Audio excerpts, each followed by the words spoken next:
دیکھیں قربانی کے جانور میں 7 آدمی اگر شریک ہیں تو 7 کے پیسے برابر ہونا ضروری نہیں ہے۔ بعض دفعہ گھر کا کوئی فرد بچڑا لے کر آتا ہے، چھوٹے بھائی کا حصہ بھی ڈال دیا، درمیانے والے کا بھی ڈال دیا، ایک ہمشیرہ کا حصہ ڈال دیا، اس میں کسی نے پورے پیسے دیے، کسی نے آدھے دیے، کسی نے کوئی بیٹھ کے پیڑے کھانے والے بھی گھر میں ہوتے ہیں، وہ فری پھوکڑ میں حصہ اس کے نام ہو گیا، تو سب جائز ہے۔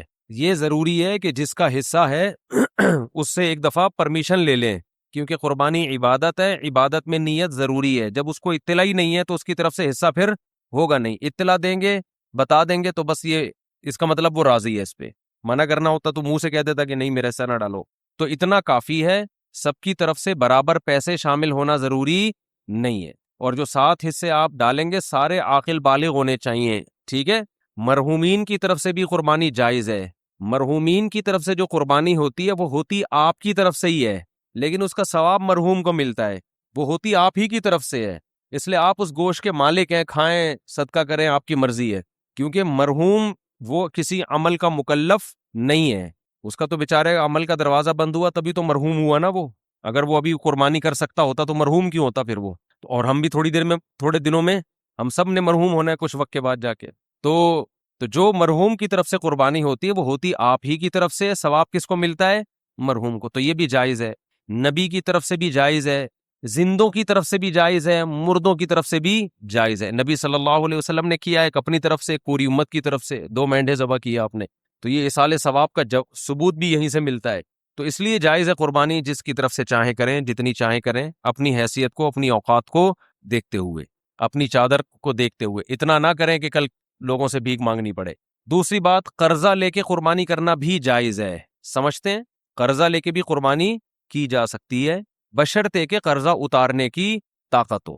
ایسا نہ ہو وسیم بھائی سے پیسے لے کے ان کو چوڑے میں ڈال دیا، وہ بیچارہ مصیبت میں آ گیا، اب اس کے ادا کرنے کے پیسے ہیں نہیں، وہ آپ کے گھر کے باہر گھنٹی کے ہاتھ رکھ کے کھڑا رہتا ہے اور آپ نے اس کو ٹینشن میں دے دیا، تو وہ ایسی ٹینشن کسی کو دینا جائز نہیں ہے۔ بعض دفعہ یہ ہوتا ہے کہ آپ کے پاس ابھی نہیں ہے پیسے، کل آ جائیں گے، پرسوں آ جائیں گے، آپ کسی سے ادھار پکڑ لیتے ہیں، یار میرے پرسوں پیسے آ جائیں گے، یا 1 ہفتے بعد مجھے مل جائیں گے، یا مہینے بعد مجھے تنخواہ ملے گی، میں تمہیں دے دوں گا، اور یقین بھی ہو دینے کا، تو بعض دفعہ آدمی کر لیتا ہے، کیونکہ قربانی کا موقع تو 3 دن کے بعد نکل گئی نا، قربانی 3 دن کے بعد تو نہیں ہوتی قربانی، تو یہ مسئلہ ہے۔ تو ایک اہم مسئلہ تو یہ ہو گیا، قرضہ لے کے بھی کر سکتے ہیں، اور کسی کا حصہ، کسی کے پیسے کم ہوں، کسی کے زیادہ ہوں، یہ بھی کر سکتے ہیں۔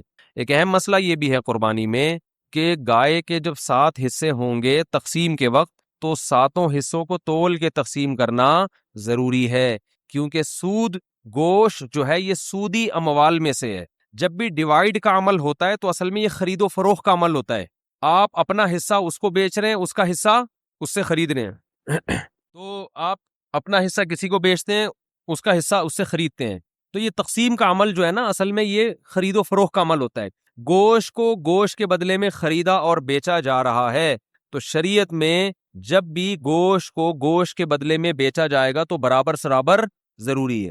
جیسے کھجور آپ نے بیچی اور اس کے بدلے میں دوسری کھجور لی، تو 1 کلو کھجور کے بدلے میں 1 کلو کھجور لے سکتے ہیں، ایک دانہ بھی اوپر چلا گیا تو حدیث میں آتا ہے یہ خالص سود ہے، عین الربا، اس کو کیا کہا گیا ہے؟ خالص سود۔ تو یہ کھجور تو ایک مثال ہے، تو ہر تول کے بکنے والی چیز احادیث سے پتہ چلتا ہے، کھجور چونکہ تول کے بکتی ہے نا، اس زمانے میں کیل کے ذریعے بکتی تھی، آج تول کے بکتی ہے، تو کوئی بھی کیل والی چیز جو لیٹر جیسے پیمانہ ہوتا ہے یا تول والی چیز، ان تمام میں سودی احکام جاری ہوتے ہیں، تو گوشت کو جب گوشت کے بدلے میں بیچا جائے گا تو برابری ضروری ہے۔ تو جب قربانی کے 7 حصے کریں تو اندازے سے نہ کریں بلکہ تول کے کریں، اور اس میں احتیاط مزید یہ کر لیں کہ ہر حصے میں کلیجی ملا دیں تھوڑی سی۔ سودی احکام میں یہ بھی ہوتا ہے کہ اگر اس کے مخالف جنس ملا دی جائے تو پھر کمی بیشی جائز ہے، جیسے آپ 1 کلو کھجور بیچ رہے ہو اور ادھر سے لے رہے ہو 1.5 کلو کھجور، تو یہ آدھا کلو کیا ہو جائے گی؟ حرام ہو جائے گی نا۔ لیکن اگر اس 1 کلو کھجور میں آپ کچھ اور ملا دیں، 2-4 سیب ملا دیں، اس میں آپ ادھر سے 1 کلو کھجور ہے اور 2 سیب ہو گئے، ادھر سے 1.5 کلو کھجور، تو یہ پھر سود نہیں ہوگا، یہ جائز ہوگا، اس لیے کہ وہ جو آدھا کلو کھجور ہے وہ ادھر سیب کے مقابلے میں ہو جائے گی۔ سمجھ میں آ رہی ہے بات؟ تو یہ بالکل جائز ہیلا ہے۔ تو قربانی کے گوشت میں اگر آپ نے تقسیم کی ٹینشن سے بچنا ہے تو 7 حصے کر کے ہر گوشت میں تھوڑی سی کلیجی ملا دیں، ہر کلیجی میں تھوڑا سا گوشت ملائیں، ہر گوشت میں تھوڑی سی کلیجی۔ جب شروع میں کلیجی کے 7 حصے کریں، کلیجی پھیپڑے اور جو کچھ بھی ہوتا ہے، تو اس میں 1-1 2-2 بوٹی گوشت کی ملا دیں، تو اس میں اگر کمی بیشی ہو گئی تو وہ جائز ہے.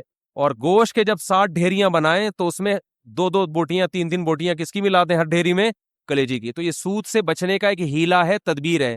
آج کل چونکہ فنٹر مارکیٹ میں بہت ہیں کلپ بنانے والے جن کو مسائل کی الف بے بھی نہیں پتا اور بیٹھ کے پھینکتے بہت ہیں. تو ہو سکتا ہے میرے اس کلپ پہ کہیں کہ کان ادھر سے پکڑو ادھر سے پکڑو، کیا ہے برابر ہے. تو یہ سود میں ڈالنے کے لیے انہوں نے ہیلا نکالا ہوا ہے. تو جو کوئی ایسا کلپ بنائے گا اس کی باتوں میں نہ آئے. ہیلوں کی 2 قسمیں، ایک ہیلا ہوتا ہے حلال حرام کو، ایک ہیلا ہوتا ہے حرام میں مبتلا ہونے کا ذریعہ، اور ایک ہوتا ہے حرام سے بچنے کا ہیلا. تو جو ہیلا حرام سے بچا لے آپ کو وہ جائز کیا، وہ مستحب ہے. تو یہ سود سے بچانے کا ہیلا ہے، سود میں ڈالنے کا ہیلا نہیں ہے. سمجھتے ہو بات کو؟ تو جب بھی گائے کے گوشت کے 7 حصے آپ کریں گے، ہر حصے میں تھوڑی تھوڑی کلیجی ملا دیں. پھر اگر کمی بیشی ہو بھی گئی تو بلکہ تول کے بھی تقسیم کر رہے ہیں تو بھی کلیجی ملائیں، کیونکہ تول میں اتنی ایکوریسی ہوتی نہیں ہے. سمجھتے ہو بات کو کہ نہیں سمجھتے ہو؟ بعض لوگ یہ کہتے ہیں ہم تو گوشت تقسیم ہی نہیں کرتے. بھائی وہ بڑا بھائی نے بولا یار بس میرا حصہ بھی تھوڑا سا مجھے دے دو، باقی سارا خود رکھ لو. تو جب بھی کسی کا حصہ نکلے گا نا تو ڈیوائیڈ ہوگا، وہ 7واں حصہ پورے 7 حصے آپ کو کرنے پڑیں گے. ہاں ایک صورت میں معافی ہے کہ ایک گائے پورے گھر میں استعمال ہو رہی ہے، سمجھتے ہو؟ اس کو ڈیوائیڈ کر ہی نہیں رہے آپ. بعض دفعہ گھر کے 7 افراد ہوتے ہیں، ایک ابا اماں، ایک میاں بیوی اور آگے ان کے بچے ملا کے ٹوٹل بڑی مشکل سے آج کل 7 تک عدد پہنچ رہا ہے لوگوں کا. فیملی پلاننگ والوں نے تو گھریلو سسٹم ہی تباہ کر دیا ہے. سمجھ رہے ہو؟ وہ جو پہلے گھروں میں پورے 2 بچڑے آتے تھے، یہ منجلی آپا کا ہے، یہ چمونی آپا کا حصہ ہو گیا، یہ ممانی کا ہو گیا، یہ خالہ کا ہو گیا، یہ جناب پوتے کا ہو گیا، یہ بہو کا ہو گیا، پوری 2 کٹے ہم دیکھتے تھے لوگوں کے گھروں میں کٹتے تھے، 2 بچڑے ایک ہی گھر میں چل جاتے. اب وہ فیملی پلاننگ والوں نے سارے خاندانی سسٹم کی واٹ لگا دی. بچے ہی نہیں ہے، اور خدا کی قسم جس گھر میں بچے نہیں ہے، عید بقرعید کا مزہ تو اس گھر میں ہے ہی نہیں. ہمارے بچوں نے 10 دن سے پڑھائی چھوڑ دی ہے. گائے آ رہی ہے، گائے آ رہی ہے، کلابازیاں کھا رہے ہیں، مدرسوں کی شکایتیں آنی، پڑھ کے نہیں دے رہے. ہم کہتے ہیں بھائی بقرعید گزرے گی تو پڑھیں گے، ابھی ہمارے بس میں نہیں. وہ گایوں کے پیچھے بھاگ رہے ہیں. تو بچوں کو یہ انٹرٹینمنٹ ہے بچوں کے لیے یار، انجوائے کرنے دو ان کو، کیا ان میں پڑھائی کا اتنا بوجھ ڈالا. شکایتیں آ رہی ہیں، پڑھ نہیں رہے، ٹلے مار رہے ہیں چھوڑے. ہم کہہ رہے ہیں یار رات کو سوتے ہی کم وقت 2 بجے ہیں، کیونکہ ادھر پوری گائیں آ کے اتری ہوئی ہیں، دمیں ہلا رہی ہیں، ان کے انجوائے کر رہے ہیں نا کہ یار یہ گائے. کراچی والوں نے کہاں گائے دیکھی ہوتی ہے. وہ ایک ویڈیو ہے بنارس کی، اس پہ بیل کے پیچھے پبلک بھاگ رہی ہے. اس پہ نیچے کے پی کے والوں نے، پنجاب والوں نے کمنٹس کیے ہوئے کہ کراچی والوں نے کبھی گائے دیکھی نہیں ہے. واقعی نہیں دیکھی بھائی. گائیں تو کھیتوں میں ہوتی ہیں یار، بکریاں شہروں میں تھوڑی ہوتی ہیں. تو ہمیں تو یہی تو سیزن ہے ہمارا گائے بچڑے دیکھنے کا، اور ایسا ایسا بچڑا مارکیٹ میں آ رہا ہے، طبیعت خوش ہو جاتی ہے دیکھ کے. دیکھو ہر گلی میں رونق ہے نا، ہر گھر کے آگے بچڑے بندے ہوئے ہیں، اتنے اونچے اونچے لمبے لمبے خوبصورت، دیکھ کے طبیعت، یہ رونق ہے اللہ کی طرف سے. تو یہی تو بقرعید کا مزہ ہے، یہی تو تہوار ہے. دیکھو اسلام کے علاوہ جتنے تہوار ہیں نا آرٹیفیشل ہیں، مصنوعی خوشی ہے، اوریجنل نہیں ہے. ہندو جو ہولی مناتا ہے کس بات کی ہولی ہے، کیا ہے، کہہ رہے پتہ نہیں کس بات کی خوشی ہے، مجھے خود بھی ابھی تک پتا نہیں ہے. بس خوشی مناؤ، انجوائے کرنے کی کوشش کرو. عیسائی کرسمس مناتے ہیں 25 دسمبر کو، کس بات کی خوشی، عیسیٰ علیہ السلام پیدا ہوئے تھے. تو آج تھوڑی پیدا ہوئے ہیں، وہ تو پیدا ہوئے ہوئے ان کو 2100 سال گزر چکے ہیں بھائی. یہ جو سالگرہ کی خوشی ہے مصنوعی خوشی ہے. پیدا تو اس وقت ہوا تھا نا جب بچہ پیدا ہوا تھا، اس وقت انسان خوش ہوتا ہے. اب 1 سال کے بعد کیا کروں میں. ہو گیا تو آج کا دن پیدا ہوا، تو آج کا دن یہ 2021 ہے آج، اور پیدا ہوا تھا 1990 میں پیدا ہوا تھا یہ. تو یہ خوشی ہوتی نہیں ہے، خام خواہ کی منائی جاتی ہے. اور شادی پہ بھی لوگ 1 سال کے بعد کیک کاٹ رہے ہوتے ہیں، حالانکہ مجھے پتا ہے اس دن تو ان کو افسوس ہوتا ہے. ایک سردار جی بیٹھے ہوئے فلم دیکھ رہے ہیں اور رو رہے ہیں، روئے جا رہے ہیں. کسی نے کہا کوئی رونے کا سین ہوگا، سردار جی سے پوچھا کون سی فلم دیکھ رہے ہو، کہہ رہے اپنی شادی کی ویڈیو دیکھ رہا ہوں بھائی میں. شادی کی ویڈیو دیکھ رہا ہوں. تو اسلام کی جو 2 عیدیں ہیں نا، وہ حقیقت میں کیا ہیں، خوشی کے دن ہے. پہلی عید کیا ہے، رمضان کے روزے ختم. کتنا عجیب لطف محسوس ہوتا ہے یار، کھانے پینے کی کیا مل گئی چھٹی. 1 مہینہ نہ کھا سکتے تھے نہ پی سکتے تھے. رمضان کی تراویح ہے، اتنی لمبی لمبی نمازیں، اور سارا پھر اعتکاف والوں کا 10 دن اپنے آپ کو باؤنڈ کر کے مسجد میں بیٹھ جانا، بار بار دیکھنا چاند کب نظر آئے گا، ٹھیک ہے نا. اور 1 مہینے ناشتہ بھی گیا، نسوار بھی گئی، پان بھی گیا، گٹکا بھی گیا، سگریٹ بھی گئی، اور صبح کا ناشتہ بھی گول، دوپہر کا لنچ بھی گول، شام کی چائے بھی گول، سارا اسکیجول آؤٹ ہو جاتا ہے. اور 1 مہینے بعد کیسا پتلا ہونا شروع ہو جاتا ہے، کمزور ہونا شروع ہوتا ہے. ایک دم چھٹی مل جاتی ہے، چاند نظر آ گیا، اور کل کیا ہے، کل روزہ نہیں ہے. نیچرل خوشی ہے، کھا رہے ہیں اس دن اتنا اچھا لگتا ہے، کھانے میں مزہ آتا ہے. تو روحانی خوشی بھی ہوتی ہے، جسمانی بھی. روحانی یہ ہوتی ہے کہ خدا نے ہم سے بڑی عبادت کروا لی، ہمارے رب نے اتنی عام دنوں میں 1 روزہ رکھنا کتنا مشکل کام ہے یار، کتنا مشکل کام ہے. سوچتا رہتا ہے آدمی، کیونکہ سب کھا رہے ہوں گے آپ کا روزہ ہے. اللہ رمضان میں ہمت دے کے پورے مہینہ کنٹینیو روزے رکھواتا ہے، پورے مہینے تراویح پڑھوا لیتا ہے، مرے سے مرا آدمی بھی زیادہ کچھ نہ کچھ عبادت کر ہی لیتا ہے رمضان میں. تو یہ خوشی ہوتی ہے یار ہم سے اللہ نے گن پوائنٹ پہ عبادت کروا لی ہے، چلو ہم نہیں بھی چاہتے تھے کام کروا لیا. اس کی خوشی ہوتی ہے، روحانی خوشی ہے. اور ایک جسمانی خوشی کے کھانے پینے کی چھٹی. ایک مہینہ ڈائٹنگ کے بعد کسی مریض کو جب اجازت ملتی ہے نا پھوڑ سکتے ہو، تو آپ دیکھو اس کی خوشی کا عالم کیا ہوگا. اور ہماری ایک مہینہ ڈائٹنگ عام ڈائٹنگ نہیں ہے. مریض کو تو بہت ساری چیزیں کھانے کی اجازت ہوتی ہے، 2-4 چیزیں ڈاکٹر رکوا دیتا ہے، اور ہمیں نہ پینے کی اجازت اور نہ کھانے کی اجازت. اور ایک مہینہ یہ اسکیجول چلتا ہے، روٹین چلتی ہے، اس کے بعد چھٹی ملتی ہے تو مزہ نہیں آئے گا کیا؟ پھر بھی کسی کو مزہ نہ آئے تو وہ پاگل آدمی ہے. وہ کیا ہے؟ وہ پاگل ہے. دوسرا بقرعید میں، بقرعید کی بھی خوشی یہ اوریجنل خوشی ہے. کئی دنوں سے قربانی کی باتیں شروع، جانور لانا شروع، ان کی سیوا ہو رہی ہے، ان کو کھلا رہے ہیں. یہ نیچرل ہے. جس آدمی کو جانوروں سے محبت نہیں ہے وہ اپنی فطرت اور نیچر پہ نہیں ہے، وہ آرٹیفیشل مصنوعی زندگی میں ہے. سمجھتے ہو؟ یہ مصنوعی زندگی، آپ کو پتا ہے ماہر نفسیات کہتے ہیں کہ جانور پالنے والے لوگوں میں نفسیاتی بیماریوں میں مبتلا ہونے کا اندیشہ کم ہوتا ہے. سمجھتے ہو؟ اور کتے پالنا نہ شروع کر دو. کتے پالنا اسلام میں جائز نہیں ہے، حرام جانور ہے، اس میں روحانیت نہیں ہے. یہ جو حلال جانور ہے نا جس میں اللہ نے برکت رکھی ہے، ان کے دودھ میں، ان کی قرآن کیا کہتا ہے، وَمِنْ أَصْوَافِهَا وَأَوْبَارِهَا وَأَشْعَارِهَا، ان کے اون میں، ان کے صوف میں، ان کے بالوں میں، ان کی کھالوں میں تمہارے فائدے ہیں، ان کے دودھ میں، ہر چیز ان کی استعمال ہوتی ہے. تو اس سے کیا ہے، حلال گوشت ملتا ہے انسان کو. ان جانوروں سے مانوس ہوتا ہے انسان. تو کتنے دنوں سے پالنا شروع کر دیتے ہیں. بچوں کی خوشیاں دیکھو، ناچتے پھر رہے ہیں گلیوں میں، کلابازیاں کھا رہے ہیں، ہماری گائے کب آ رہی ہے، ہمارا دمبا کب آ رہا ہے. اپنا دمبا نہیں ہوتا، دوسرے کے دمبے سے دل بہلانا شروع کر دیتے ہیں. اور پھر جب گائے جانور ذبح ہوتا ہے کتنا گوشت کھانے کو ملتا ہے، یہ تازہ گوشت ہے. تو اس میں روحانی خوشی کیا کہ اللہ نے ہم سے ابراہیم علیہ السلام کی سنت کو زندہ کروا لیا. ہمیں ہر بال کے بدلے میں اللہ نے ایک نیکی دے دی. یہ کون سی خوشی ہے؟ روحانی خوشی. یہ بھی خوشی ہے، مسلمان اس پہ بھی خوش ہوتا ہے، یار اللہ نے اتنا ثواب کا کام کروا لیا ہم سے. نمبر 2، گوشت انسان کی خوراک میں سب سے لذیذ ترین خوراک ہے. وہ اتنی وافر مقدار میں مسلمان کو بقرعید میں ملتا ہے کہ اتنی وافر مقدار میں عام طور پہ پورا سال نہیں ملتا. اور اتنا تازہ، اتنا فریش میٹ، اتنا بہترین.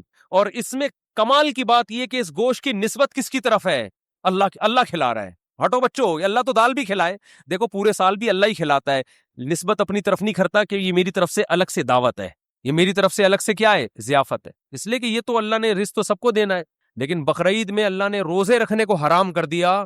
کیوں حرام کر دیا؟ کہ میری ضیافت سے اعراض لازم نہ آئے. آج میں نے دعوت کی اور تو کم بخت روزہ رکھ کے بیٹھا ہوا ہے، اس کا اپنا مزہ ہے. صحیح ہے نا؟ تو یہ گوشت ہمیں ڈائریکٹ، کیونکہ ہم جو جانور ذبح کرتے ہیں ہم نے تو قربان کر دیا نا. اب یہ ہمارا تھوڑی ہے، کس کا ہے یہ؟ قربانی کا مطلب آپ نے اللہ کو دے دیا. اب اللہ کہہ رہے ہیں میری طرف سے کیا ہے، پرمیشن ہے. تبھی جب اللہ پرمیشن نہیں دیتا تو ہم نہیں کھاتے. حج میں دم کے طور پر جو جانور ذبح ہوتا ہے اس کا گوشت آپ نہیں کھا سکتے، لیکن جو شکرانے کا جانور ہے اس کا گوشت کھا سکتے ہو. اللہ کہتے ہیں شکرانے کا ہے تو کھاؤ، اب تمہیں میری طرف سے اجازت ہے. تو بڑی خوشی ہوتی ہے گوشت بھی، اور گوشت کی نسبت کس کی طرف ہے؟ اللہ کی طرف. تو یہ مسلمانوں کے جو تہوار ہے نا، یہ سچی مچی کی خوشیاں ہیں. اور کمال کی بات، جو ہٹو بچوں قسم کی بات ہے، دنیا میں جتنے مذہب کے تہوار ہوتے ہیں سب میں بے حیائی کا عنصر کوٹ کوٹ کے بھرا ہوا ہوتا ہے. شرابیں چلتی ہیں، زنا ہوتے ہیں. مسلمانوں کے تہوار میں نہ شراب ہے اور نہ بولو زنا، بلکہ عبادت سے شروع ہوتے ہیں. عید صبح شروع ہوتی ہے کس سے؟ نماز سے. نماز سے شروع ہوتی ہے. پھر ایک سنت کو زندہ کیا جاتا ہے حضرت ابراہیم کی. تو سنت میں بے حیائی تو نہیں ہوگی نا، وہ تو دعائیں پڑھ کے ہوگی. قربانی کے ذبح کے وقت دعائیں پڑھی جاتی ہیں، الحمدللہ عیاشی نہیں کی جاتی. تو مذہب بھی ہے، لطف بھی ہے، روحانیت بھی ہے، اور کیا چاہیے بھائی آپ. تو اس لیے نبی صلی اللہ علیہ وسلم نے فرمایا اب ہمیں کوئی عید منانے کی ضرورت نہیں، اللہ نے ہمیں خود سے 2 عیدیں دے دی ہیں. تو اب ہم کوئی اور تہوار نہیں منا سکتے. اللہ نے ہمیں، ہر قوم کی ایک عید ہوتی ہے، ہماری کتنی ہے؟ 2، اور دونوں ہٹو بچوں ہیں، دونوں ہٹو بچوں ہیں. تو بچوں کو بھی جو ہے نا زیادہ ہٹو وٹو نہ کیا کریں. ہٹو بچوں جانور کے پاس جانے دیں ان کو. آپ نے تو زندگی خشکی میں گزار دی، نہ دمبا پالا، نہ بکرا پالا، نہ گائے پالی، پرسنالٹی میں ہی لگے رہے، 3 پیس سوٹ اور ٹائی میں مصنوعی زندگی گزار کے برباد کر دی اپنے آپ کو. بچوں کو تھوڑا سا انجوائے کرنے تو سمجھتے ہو. اور بچے پیدا کرو گے تو انجوائے کریں گے. وہ ایک آدھ بچہ انجوائے نہیں کرتا، ایک آدھ بچے کو بچہ نہیں کہتے، اس کو تو ایک کہتے ہیں ایک اتفاق سے، ڈارون کے نظریے کے تحت ہو گیا. ٹھیک ہے نا؟ تو بچے تو گھر میں بھرے ہوئے ہوتے ہیں بہن بھائیوں کثرت سے، وہ خوش ہوتے ہیں ایک دوسرے کو باتیں سناتے ہیں، وہ اس کا دمبا دیکھا، ہم تو بچپن میں اتنا انجوائے کرتے تھے اپنے کزنوں کے ساتھ بہن بھائیوں کے ساتھ، اب ہے اس کا بچڑا دیکھا بالکل پخروٹ قسم کا پھیل آیا ہے، تو بچے کیسا انجوائے کر رہے ہوتے ہیں۔ تو گھر میں بچے ہوں گے تو زندگی میں مزہ ہوگا، مصنوعی زندگی میں اللہ نے لطف نہیں رکھا۔ 3 پیس سوٹ ٹائی پہنے آفس جانے سے پہلے، گھر میں آ کے اس کو اتار دیں، ٹھیک ہے نا، ہر جگہ ہر چیز اچھی نہیں لگتی، تو جانور پالے، اس میں تواضع ہے، اس میں عاجزی ہے، اس میں انکساری ہے، اور ڈپریشن سے بھی آپ باہر نکلو۔ یہ تکبر انسان کی کھوپڑی کو خراب کرتا ہے، سمجھ رہے ہو؟ انسان کی کھوپڑی کو خراب کون سی چیز کرتی ہے؟ ہنسی مذاق والا آدمی ڈپریشن میں نہیں جاتا، اور جس کے میں تکبر ہوتا ہے وہ ہنسی مذاق، ایک تو چھچورا پن ہوتا ہے وہ غلط ہے، لیکن ایک طبیعت میں خوش مزاجی، جس کے تکبر ہوتا ہے وہ خوش مزاج نہیں ہوتا، وہ ہر وقت ناک پہ مکھی بٹھا کے رکھتا ہے۔ خیر، تو کیا بات کر رہا تھا؟ قربانی کے مسائل بیان کر رہا تھا میں، کہ اس میں تواضع بھی ہے، عاجزی بھی پیدا ہوتی ہے، صحیح ہے نا؟ تو یہ 7 حصے کر دیا کرو، کلیجی ملا دیا کرو اس میں۔